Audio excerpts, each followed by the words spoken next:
زندہ گاڑ دیتے تھے. یہ اتنے سخت دل لوگ تھے مکے والے، اتنے سخت دل تھے. اللہ نے قرآن نازل کرنا شروع کیا. جیسے جیسے یہ قرآن اترتا گیا، اللہ کی قسم اس مکے اور مدینے کی سرزمین نے ساری دنیا کے اندر انقلاب برپا کر دیا.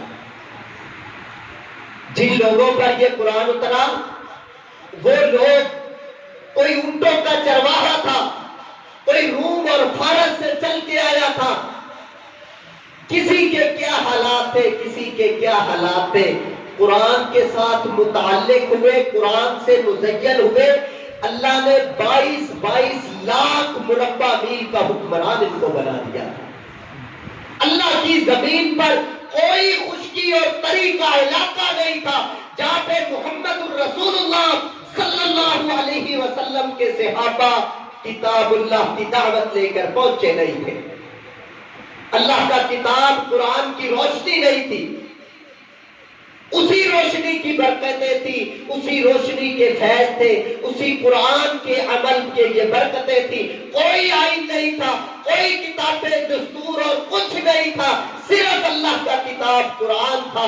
اسی قرآن پہ فیصلے ہوتے تھے، اسی قرآن پہ حکومتیں چلتی تھی، اسی قرآن پہ ملک چلتے تھے، اسی قرآن پر ریاستیں چلتی تھی، اسی قرآن پر سارا دستور ہوتا تھا. 600 سال مسلمانوں نے حکومتیں کی ہے.